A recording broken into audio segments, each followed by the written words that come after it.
Every billionaire, every major space agency, and every sci-fi movie is desperately trying to sell us on a single romantic dream: building the first human colony on Mars. We are told it is our fallback planet, the next stepping stone for a multi-planetary species.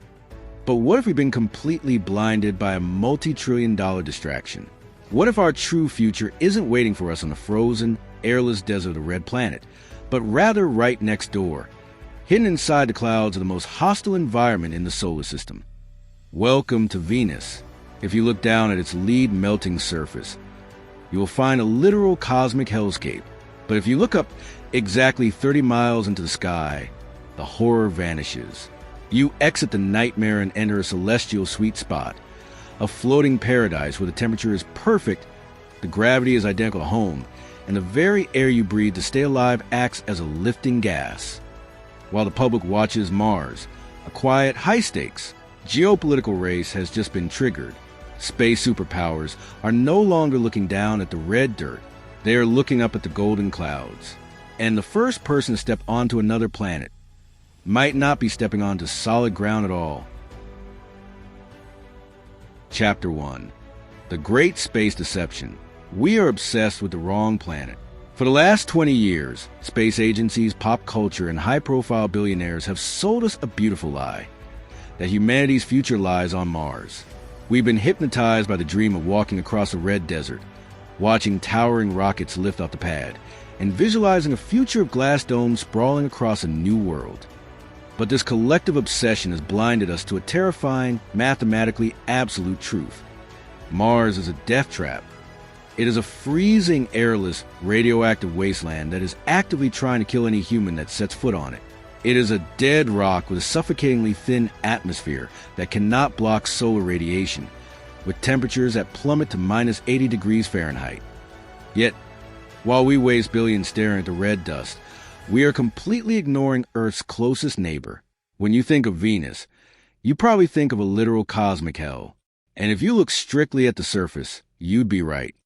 The pressure down there is 90 times greater than Earth's equivalent to being buried 3,000 feet underwater.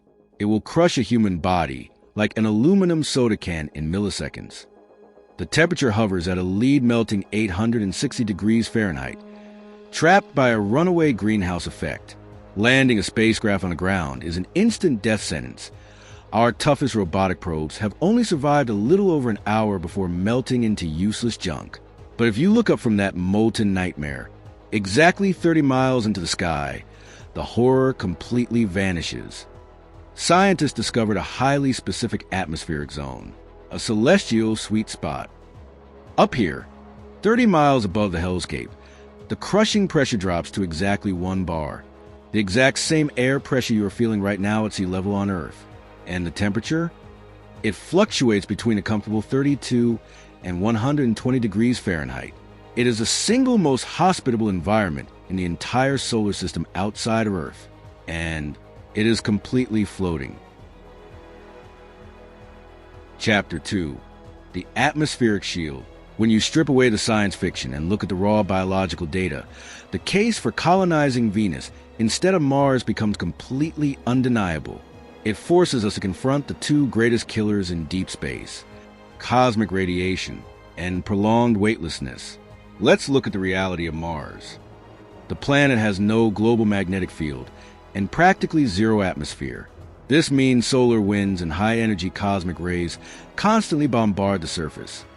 If you build a beautiful glass dome on Mars like you see in the movies, the colonists inside will receive lethal doses of radiation within years.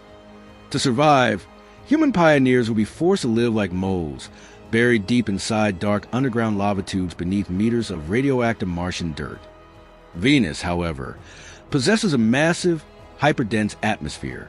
When you are floating 30 miles up in the Venusian sweet spot, there are still miles of thick carbon dioxide and clouds above you. This upper atmospheric layer acts as a giant natural shield. It deflects and absorbs solar flares and cosmic rays, providing the exact same level of radiation protection as standing in the middle of the city on Earth. You could walk out onto an open-air balcony without a radiation suit and be perfectly safe. Then, there is a silent killer, the gravity trap. Mars is a tiny planet. Its surface gravity is only 38% of Earth's. The human body evolved over millions of years to thrive under a very specific gravitational pull. We already know from astronauts on the International Space Station that zero gravity destroys human bone density and causes muscles to wither away. What we don't know because of zero medical data is if a human body can survive long-term, or if a fetus can even develop properly in 38% gravity. Mars could easily trigger an irreversible multi-generational medical crisis. Venus is Earth's physical twin. It features a near-identical 90% of Earth's gravity. Up in the clouds, your muscles, your bones, your heart, and your cardiovascular system would function exactly the way they do right now. Your body wouldn't even know it left Earth. Chapter 3. The Physics of a Floating City. Building a permanent city in the clouds sounds like pure science fiction, the kind of concept relegated to blockbuster movies. But the underlying physics behind a floating Venusian utopia is shockingly simple, grounded in basic high school chemistry. It all comes down to planetary weight. The atmosphere of Venus is incredibly dense, composed of heavy carbon dioxide molecules. But standard, breathable Earth air is the regular mix of 78% nitrogen and 21% oxygen that you are breathing right now, which is significantly lighter than carbon dioxide.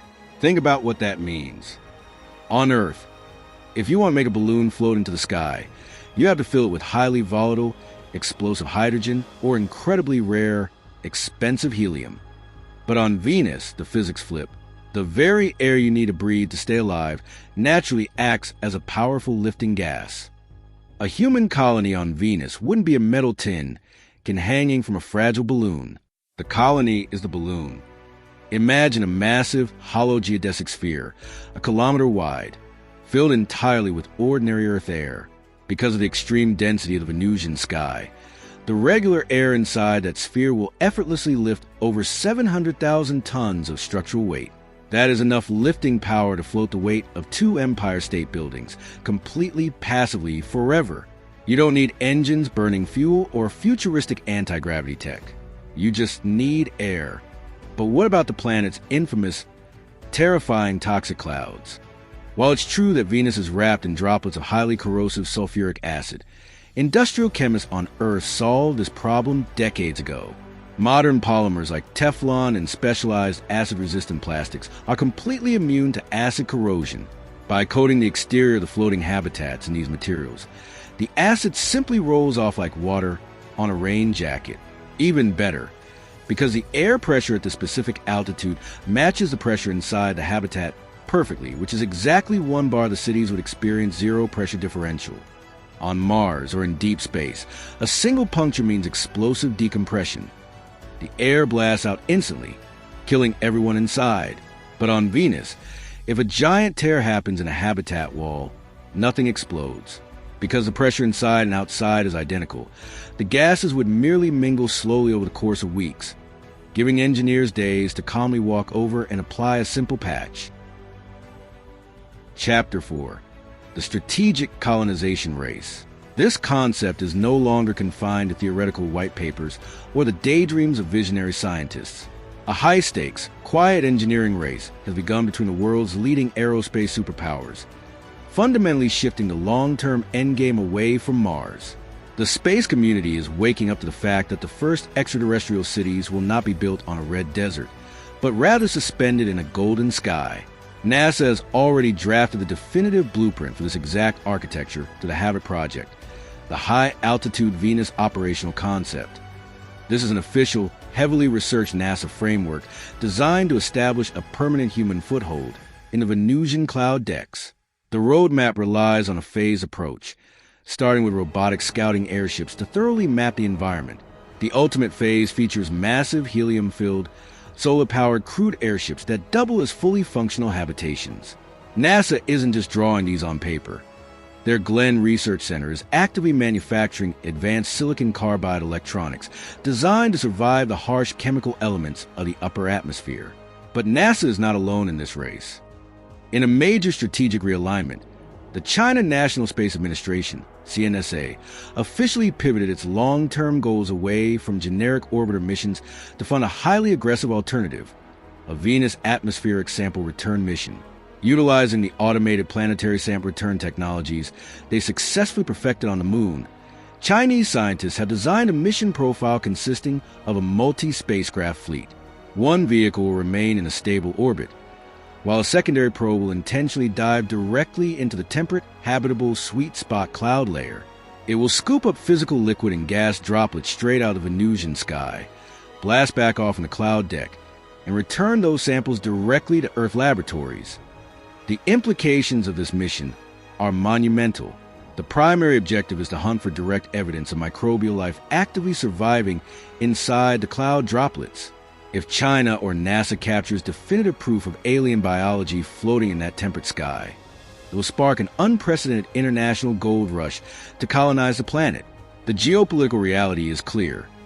The nations that master floating infrastructure today will claim the rights to the single most hospitable atmospheric real estate in the solar system tomorrow. Ultimately, the choice confronting the future of human civilization is stark. We can continue pouring trillions of dollars into a romanticized distraction, trying to build a freezing, radioactive underground bunker on Mars, millions of miles away from any hope of rescue. Or we can look to our closest planetary neighbor. We can harness the natural laws of basic physics, use the air we breathe to float our homes, and build a bright, sunlit civilization of floating cities suspended peacefully above the clouds. The path to the stars doesn't lead to the red dust below. It leads to the golden skies above. The space race to the clouds of Venus is no longer a question of if, but when. The superpowers are locking in their trajectories. The technology is moving from the lab to the launch pad, and the ultimate destination for humanity's second home might just be completely untethered from solid ground. If you want to stay ahead of the curve and uncover the deepest, most fascinating mysteries of our universe, make sure to subscribe to Antariksh Chronicle Global for more premium English space documentaries. Turn on the notification bell so you never miss a deep dive into the absolute cosmic frontier. Thank you for watching, and we will see you in the next Chronicle.